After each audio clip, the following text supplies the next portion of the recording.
제가 몇 주 전에 가족과 함께 이제 워싱턴 DC로 나들이를 다녀왔습니다. 요즘에는 막 비도 오고 추웠다가 더웠다가 오락가락한데요. 그때는 굉장히 날씨가 따뜻한 봄 날씨였습니다. 그래서 오랜만에 DC에 나가서 또 아주 오랜만에 그 스미소니언 박물관도 구경하고, 또 그 박물관 앞에 그 내셔널몰 그 잔디밭이 있어요. 잔디밭에서 저와 제 아내는 이제 앉아서 있고, 이제 아이들은 신나게 또 그 풀밭을 뛰어다니고, 또 같이 논 후에는 또 제 아이들이 좋아하는 햄버거도, 맛있는 햄버거도 먹고 이렇게 돌아오게 되었습니다. 그런데 제가 그러면서 집에 돌아가면서 차를 타고 운전하고 가면서 제 아들에게 이렇게 물어봤습니다. 주원아, 오늘 재밌었어? 오늘 뭐가 제일 좋았어? 박물관 간 거? 아니면 햄버거 먹은 거? 저는 당연히 아들이 이 두 가지 주관식 문제 보기에만 답할 줄 알았습니다. 그런데 아들은 아무런 망설임 없이 이 보기에는 없는 답을 말했습니다. 뛴 게 좋았어요. 뛰어다닌 게 좋았어요. 조금 너무 당황스러웠지만 어쩌면 5살 아이에게 있어서 한참 에너지가 넘치고 뛰어다니는 것이 좋은 아이에게는 박물관 간 것보다, 햄버거 먹은 것보다 이제 뛰어다니는 게 좋았다는 거죠. 제 아들이 요즘은 한창 밖에 나가면은 이렇게 뛰어다니는 걸 좋아해요.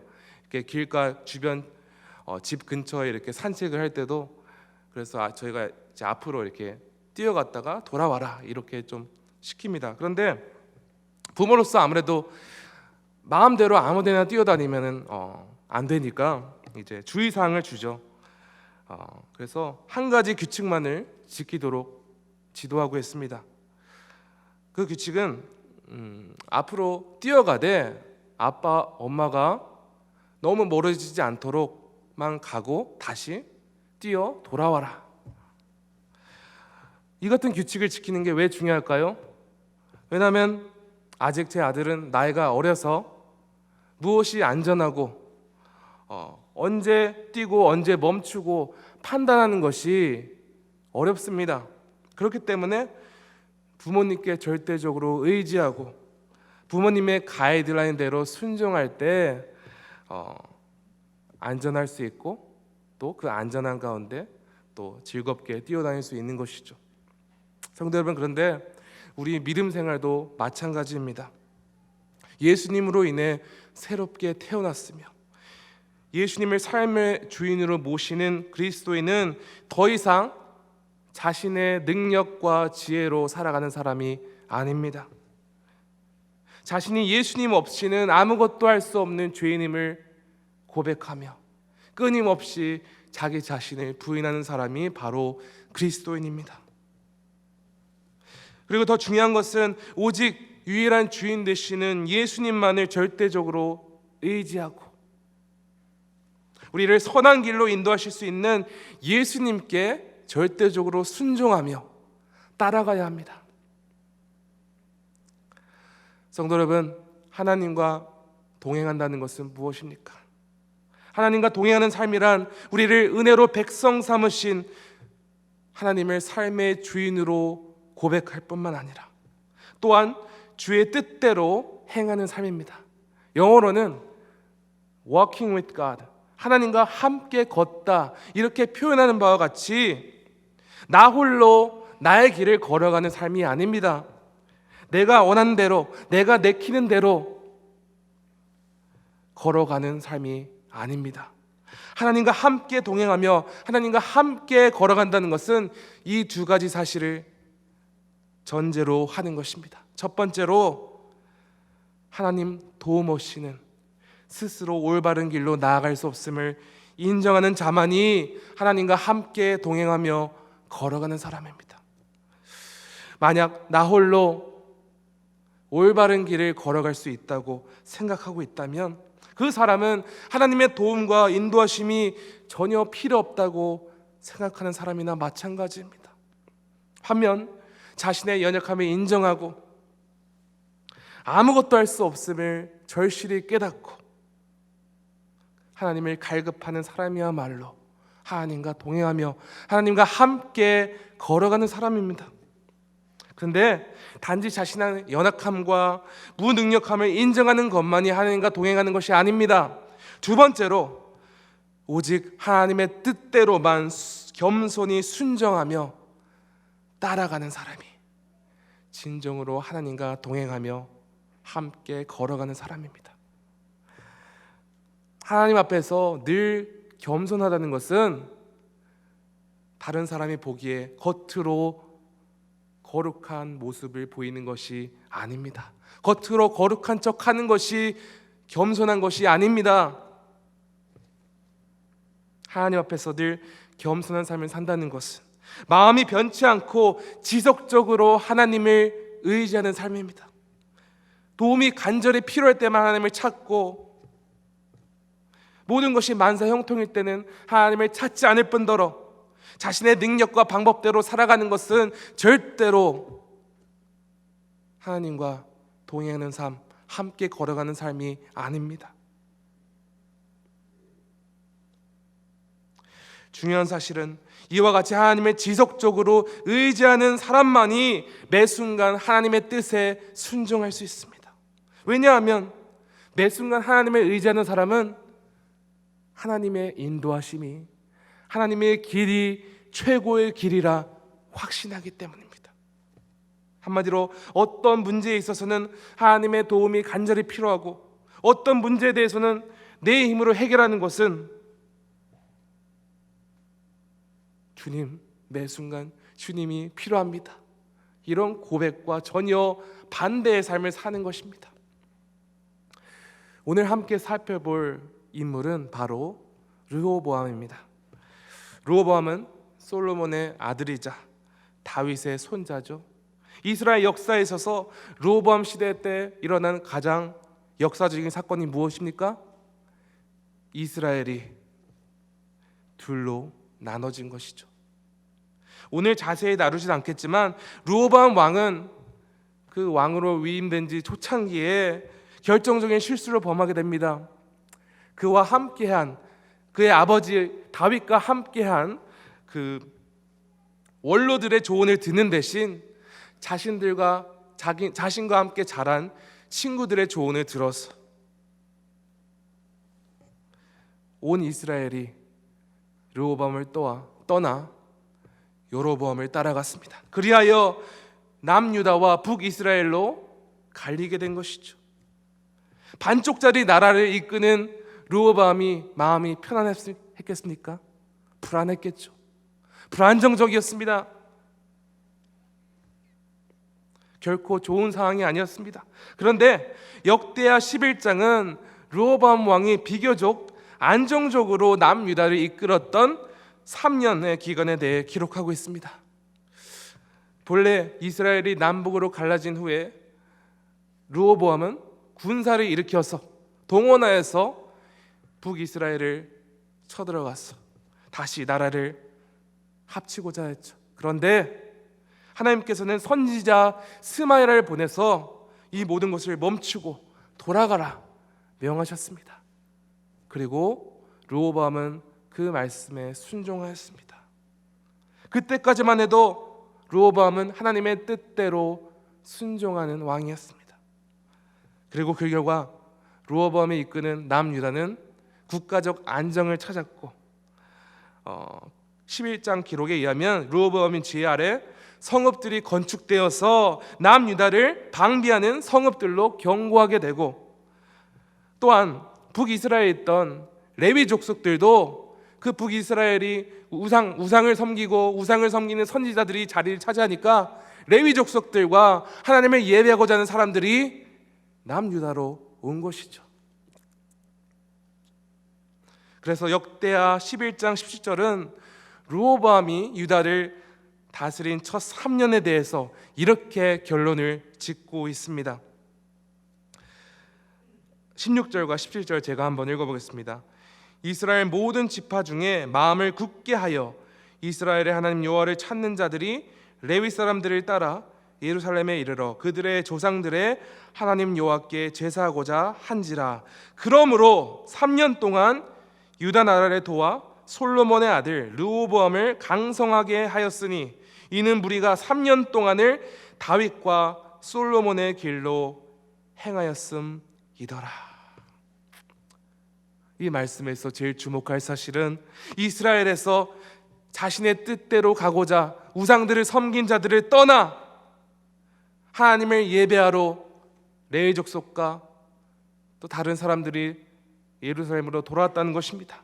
그리고 3년 동안 이들과 더불어 르호보암이 하나님을 예배하고 하나님의 뜻대로 걸어간 결과 이 성경에 기록된 바와 같이 솔로몬과 다윗의 길, 즉 하나님과 동행하는 삶을 살아간 결과 유다가 강성하게 되었다고 기록되었습니다. 결론적으로 말씀드리자면 르호보암과 유다 족속들은 하나님의 은혜를 입어 하나님과 함께 걸어갔기 때문에 주께서 예비하신 형통을 누릴 수 있었습니다. 그런데 문제가 발생합니다. 르호보암은 3년간 하나님과 함께 동행하며 걸어가다가 남유다가 견고해지는 것을 경험했죠. 이와 같이 모든 것이 평탄해지는 것을 경험했다면, 이것이 하나님의 은혜 덕분이라면 하나님을 더 잘 섬기게 되지 않았겠습니까? 그런데 그는 다른 길을 선택했습니다. 오늘 본문 1절을 다 함께 봉독해 보겠습니다. 역대하 12장 1절 시작. 르호보암의 나라가 견고하고 세력이 강해짐에 그가 여호와의 율법을 버리니 온 이스라엘이 본받은지라. 여러분, 르호보암이 여호와의 율법을 버렸다는 것은 무슨 뜻입니까?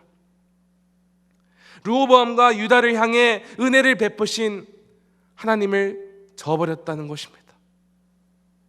더 이상 하나님 도움 없이 아무것도 할 수 없다는 생각을 하지 않았을 뿐더러 하나님 뜻대로 겸손히 순종하지 않았습니다. 이스라엘이 두 왕국으로 갈라지고 불안정한 상황 속에서는 하나님을 절실히 붙들고 따라갔으나 모든 것이 정상으로 상태로 되고 견고해지니 더 이상 하나님과 함께 걸어가는 것을 멈춘 것입니다. 르호보암은 더 이상 하나님의 은혜 아래 살지 않았고 자신의 지혜와 능력에 의지하는 삶을 선택한 것입니다. 그런데 방금 읽은 1절 말씀은 한 나라의 왕이 얼마나 중요한지 보여주고 있습니다.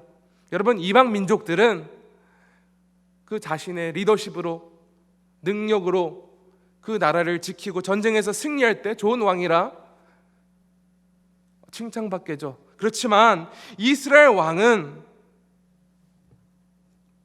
왕의 임무는 하나님의 백성들이 하나님을 잘 섬기고 잘 따라가게 하는 것이 제일 큰 임무였습니다.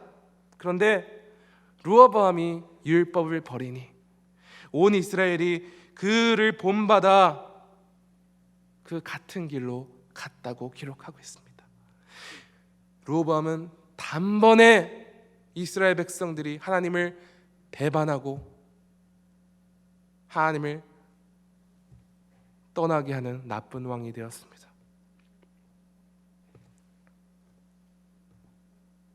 르호보암은 자신이 가진 그 어마어마한 영향력을 인지하지 못하였던 것이죠. 그리하여 르호보암뿐만 아니라 이스라엘 전체가 단번에 큰 위기를 맞이하게 됩니다. 2절부터 4절 말씀을 보면은 애굽 왕 시삭이 거대한 병거와 마병을 애굽에서 끌고 와서 3년 동안 쌓아 올린 그 성읍들을 빼앗았다고 기록하였습니다. 얼마나 허무했을까요? 모든 것이 잘 안정화되는 것은 그만큼 시간이 걸렸는데 단번에 모두 빼앗겼습니다. 모든 것이 안정화되었으며 모든 것이 형통하다고 자만하는 그 순간 더 큰 위기를 맞이하게 되었습니다. 이 위기를 맞게 된 원인은 무엇이었습니까? 5절입니다. 그때에 유다 방백들이 시삭의 일로 예루살렘에 모였는지라. 선지자 스마야가 르호보암과 방백들에게 나와 이르되 여호와께서 이같이 말씀하시기를 너희가 나를 버렸으므로 나도 너희를 버려 시사게의 손에 넘겼노라 하셨다 한지라. 하나님께서 보낸 선지자 스마야는 이렇게 말합니다. 너희가 나를 버렸으므로 나도 너희를 버렸다. 쉽게 말해 르호보암과 이스라엘이 하나님만을 의지하지 않고 하나님의 뜻대로 걸어가지 아니하니 하나님도 더 이상 이스라엘과 함께 동행하며 함께 걸어가지 않으신다는 것입니다. 르호보암은 아주 큰 착각을 한 것입니다. 그동안 하나님께서 남유다에게 은혜를 베푸셔서 모든 것이 정상화되고 형통하게 된 것인데 그것이 더 이상 하나님 덕분이라 생각하지 않았기 때문에 하나님을 전적으로 의지하며 하나님 뜻대로 순종하지 않은 것입니다. 어쩌면 이와 같이 남유다가 큰 위기에 몰린 것은 당연한 일이었습니다. 여러분, 평생 하나님과 동행하며 하나님과 함께 걸어가였던 인물 다윗은 자신 다음으로 이스라엘을 이끌 아들 솔로몬에게 이와 같은 영적인 충고를 하였습니다. 역대상 28장 9절입니다. 내 아들 솔로몬아, 너는 내 아버지의 하나님을 알고 온전한 마음과 기쁜 뜻으로 섬길지어다. 여호와께서는 모든 마음을 감찰하사 모든 의도를 아시나니 내가 만일 그를 찾으면 만날 것이요 만일 내가 그를 버리면 그가 너를 영원히 버리시리라.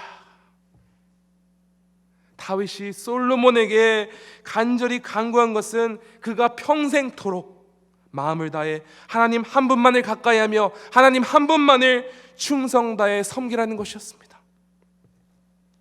한마디로 다윗은 솔로몬에게 매 순간 하나님의 말씀에 귀 기울일 것, 또한 온전히 하나님의 말씀에만 순종하며 전적으로 하나님만을 의지할 것을 말하고 있습니다. 성도 여러분, 하나님의 말씀을 받는 것과 그 말씀에 온전히 순종하는 것은 결코 분리될 수 없으며 항상 함께 행하여져야 합니다. 이 두 가지를 다 행하는 것이 하나님의 백성이며 하나님과 함께 동행하며 함께 걸어가는 사람입니다. 그런데 솔로몬은 하나님께서 그에게 지혜와 부와 명예를 다 허락하셨음에도 불구하고 오직 하나님을 전적으로 섬기지 못했습니다. 물론 거대한 하나님의 성전에서 끊임없이 제사를 올려드렸으나 하나님만을 사랑하고 하나님만을 섬기며 하나님 말씀에만 순종하는 일에는 실패했습니다. 그는 수많은 이방 여인들과 혼인을 하면서 그 여인들을 만족시키고자 그 여인들이 섬기는 우상을 위한 신전을 만들었고, 그래야 그는 하나님 아버지도 섬기고 내 아내들도 기쁘게 할 수 있다 생각한 것입니다. 그러나 그는 다윗 아버지의 중요한 충고를 잊고 있었던 것이죠.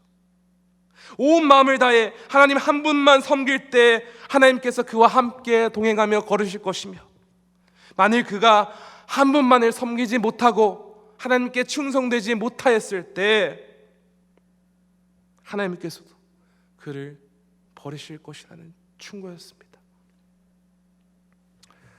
여러분, 그런데 솔로몬의 아들 르호보암도 똑같은 실수를 범하고 있는 것입니다.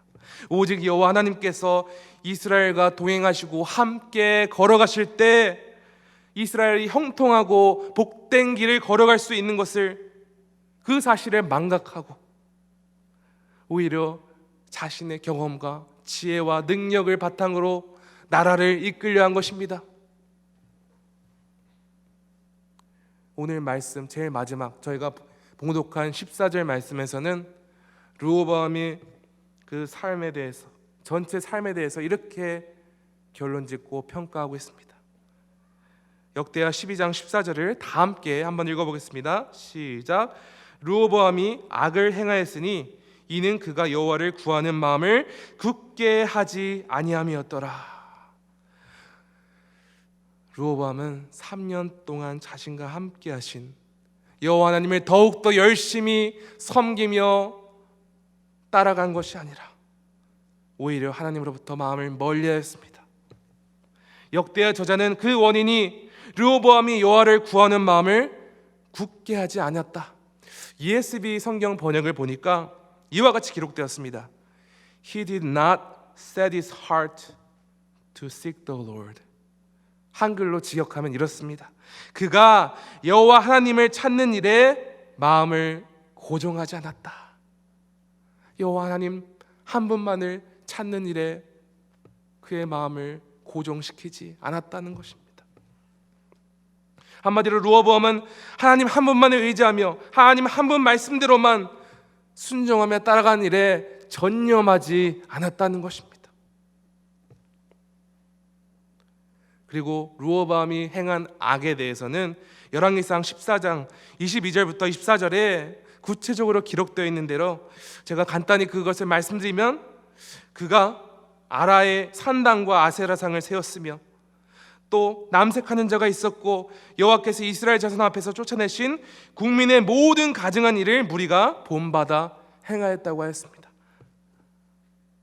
산당도 만들고 우상에 위한 예배도 드리고 또 왕이 그 악한 길을 걸어가니까 온 백성들이 죄를 범하는 것이죠. 하나님께서 인간을 지으신 모습을 배반하는, 거스르는 동성애 죄를 범하였고 북이스라엘이 행했던 모든 가증한 죄를 남유다 족속들도 범하고 있었던 것입니다. 남유다 백성들은 영적으로 무감각해진 것입니다.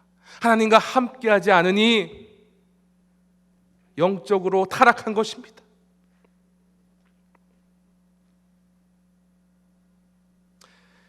그들이 그토록 영적으로 무감각해지며 하나님을 떠나게 된 것은 하나님 한 분만을 의지하고 하나님 한 분만의 말씀대로 순종하는 것을 멈췄기 때문입니다.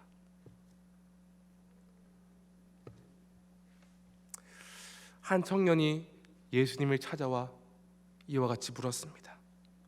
제가 어떤 선한 일을 해야 영생을 얻을 수 있겠습니까? 예수님께서 대답하시죠. 선한 이는 한 분이시니 생명에 들어가려면 하나님의 계명을 지켜라. 그러자 청년이 어떤 하나님의 계명을 지켜야 합니까? 예수님께서 살인하지 말라, 간음하지 말라, 도둑질하지 말라, 거짓 증언하지 말라, 내 부모를 공경하라, 내 이웃을 내 자신과 같이 사랑하라 하신 것이라. 이 말을 듣자 청년이 제가 그 모든 계명을 지켰는데 뭐가 더 부족합니까? 예수님이 뭐라고 대답하시죠? 마태복음 19장 21절입니다. 예수께서 이르시되 내가 온전하고자 할진대 가서 내 소유를 팔아 가난한 자들에게 주라. 그리하면 하늘에서 보화가 내게 있으리라. 그리고 와서 나를 따르라 하시니. 이 청년은 너무나 실망한 나머지 근심하여 돌아갔다고 합니다. 여러분, 왜 청년이 근심하여 돌아갔습니까? 자신이 재산이 너무나 많아 가난한 자를 돕다가 재정적으로 손해볼까 봐 걱정이 된 것입니까? 예수님께서 자신의 모든 재산을 뺏어갈까 봐 걱정한 것입니까? 부자 청년의 문제는 그에게 재물이 많아서가 아닙니다.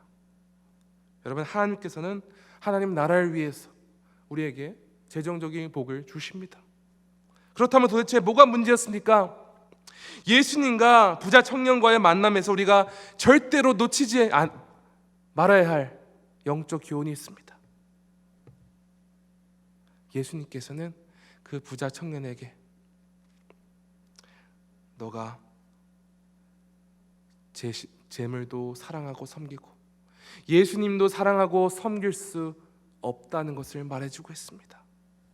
진정으로 하나님을 경외하며 하나님의 계명을 지킨다고 말하는 자는 오직 하나님 한 분만을 의지하고 하나님 한 분만을 사랑하고 하나님 한 분만을 예배해야 한다는 것입니다. 하나님 외에 더욱 집중하고 집착하고 사랑하는 것은 우리를 하나님으로부터 멀어지게 하는 우상입니다.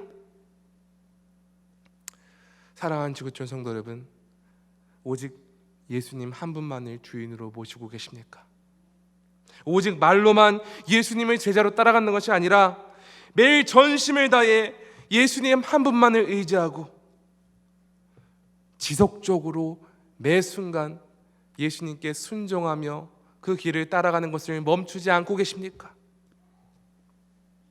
아니면 르호보암같이 절박할 때는 하나님께 붙들리고 모든 것이 내 뜻대로 되고 내 통제 아래 모든 것이 괜찮을 때 하나님의 은혜 덕분임을 잊어버리고 온 마음을 다해 하나님을 섬기는 것을 소홀히 하지 않습니까? 여러분, 우리가 절대 착각하지 말아야 되는 한 가지가 있습니다. 하나님을 삶 속에서 아예 외면하여 하나님을 멀리하는 것과 하나님 한 분만을 온 마음 다해 섬기지 않는 것, 둘 다 동일하게 하나님을 배반하고 하나님을 멀리하는 행위입니다. 하나님도 사랑하고 섬기고 세상도 사랑하고 섬기는 것이 가능하다고 생각하는 것과 아예 하나님을 외면하고 떠나 있는 것과 별 다른 것이 없다는 것입니다. 마치 내가 아예 성경도 읽지 않고 주일 예배에 뜸뜸이 참석하는 저 사람보다는 훨씬 믿음이 좋겠지. 여러분, 이것은 큰 착각일 뿐 우리 믿음 생활에도 절대 도움이 되지 않습니다. 절대로 다른 교회 지체들을 평가하거나 자신과 비교하지 마십시오. 우리는 하나님 앞에서 늘 겸손해야 합니다. 내가 다른 사람보다 더 낫다고 생각하는 교만은 오히려 우리를 하나님의 은혜로부터 멀어지게 할 것입니다. 항상 하나님 앞에서 겸손해야 합니다. 우리는 우리를 구원하신 예수님 없이는 아무것도 할 수 없는 존재임을, 불쌍한 영혼임을 매일 매순간 기억해야 합니다. 그래서 더더욱 예수님 한 분만을 의지해야 하며 예수님 한 분의 뜻대로만 걸어가야 합니다. 모든 것이 형통할 때 하나님의 은혜를 망각하고 자신의 길을 걸어갔던 르호보암의 길을 걷지 마시길 바랍니다. 우리를 죄의 권세에서 생명으로 인도하신 예수님 한 분만을 우리 삶의 여정이 마치는 그 순간까지 의지하고 섬기고 순종하며 따라가는 여러분 되시기를 간절히 소망합니다. 여러분, 우리의 믿음의 여정은 흔히 긴 마라톤으로 비유하기도 하죠. 예수님이 이 땅에 오실 때까지 끝난 것이 아닙니다. 내가 지난 몇 년 동안, 수년 동안 하나님을 열심히 섬기고 예수님을 의지하고 그 뜻대로 행하였다고 다 끝난 것이 아닙니다. 아직 멀었습니다. 주님이 오시는 그날까지 우리는 오직 예수님 한 분만 바라보며 의지하며 그분의 뜻대로만 살아가야 하는 백성임을 믿으시기 바랍니다. 하나님과 함께 동행하며 함께 걸어가는 사람은 오직 예수님 한 분만 의지하며 순종하는 사람입니다. 오늘 이와 같은 삶을 살아가는 지구촌 가족 되시기를 간절히 축원합니다.